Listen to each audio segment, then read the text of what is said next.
À la marine marchande, hein, quand j'étais là avec mes potes, et dès qu'on arrivait dans un port, la première chose c'était on se bourrait la gueule convenablement, puis on allait voir les putes. Et après les putes, bah, c'était un bon petit défoulement, une bonne petite castagne, là, tu sais, quelque chose qui...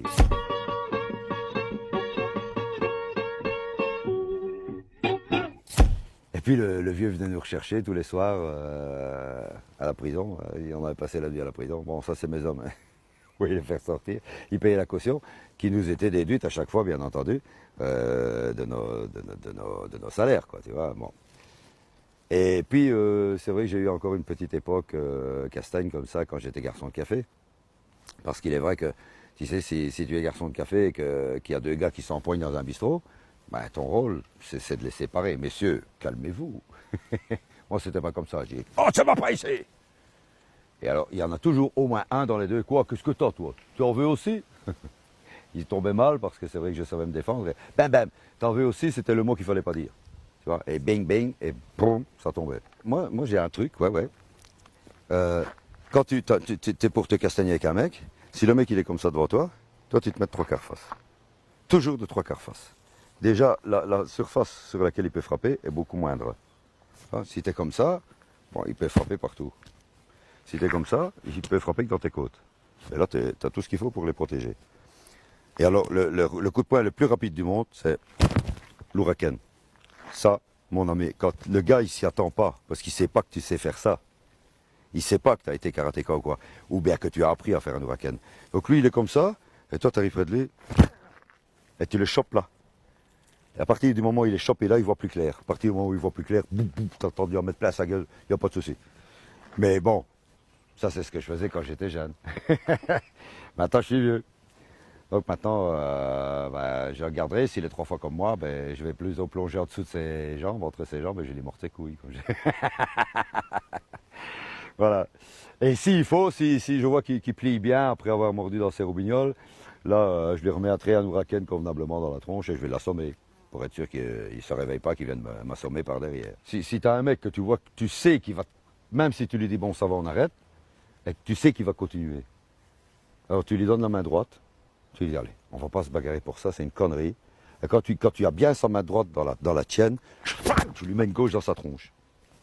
Et là, il ne sait plus rien faire parce qu'il est calé. Tu tires sa main droite, tu lui mets une gauche dans sa tronche, il est par là, il est là. Donc lui, il ne sait plus de frapper. Et une fois qu'il est là, ben, tu prends son bras, tu lâches sa main, et bam, tu lui remets de droite, bam, bam, bam, une, deux ou trois droites. Et là, ça fonctionne bien. Ça fonctionne bien. Je l'ai expérimenté plusieurs fois, ce truc-là, et ça marche bien. Il y a un truc que j'ai fait, quand j'ai passé mon deuxième dan, il y avait mon maître, c'était Maître Miyazaki, 7e dan, entraîneur officiel de l'équipe belge, donc de l'UBK, l'équipe belge de karaté, moi Shotokan.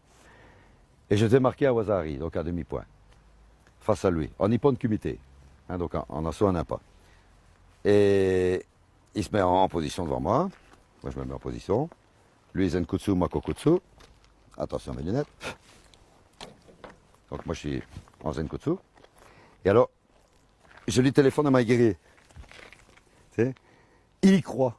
Donc il part en Gadan Baraï. Au moment où il arrive en Gadan Baraï, moi je retourne pour mon Maïguéré, je me mets en trois quarts face, MP, tac, tac, Huraken. Les deux touches. Au lieu d'avoir un Wasari, comme j'avais fait 2 points, il pone. Pon. Il était fâché. C'était mon prof. Et c'est lui qui faisait passer ma ceinture, mais il était fâché parce que j'avais marqué un Nippon au lieu d'un Wasari. Alors, il arrive dans les vestiaires, après, tu sais, après la séance et tout. Il a mis un yoko, tu sais, le coup de pied de travers, il a mis un yoko dans les armoires de vestiaire en métal. La porte, comme ça, hein, tu sais, vraiment pliée comme ça. La porte pleine de sang. Je dis, putain, c'est quoi ça? On a regardé, tu sais qu'il n'avait pas de blessure au pied. Il avait tellement frappé fort que il y avait des vaisseaux sanguins qui avaient pété à l'intérieur et qui étaient passés par les pores du pied, quoi. C'est incroyable, il n'y avait pas de blessure. Et l'armoire était pleine de sang. C'est dingue, la puissance de ce mec. Ben, c'était un 7e dan aussi en même temps. Tu te prends un yoko comme ça, t'es coupé en deux, quoi.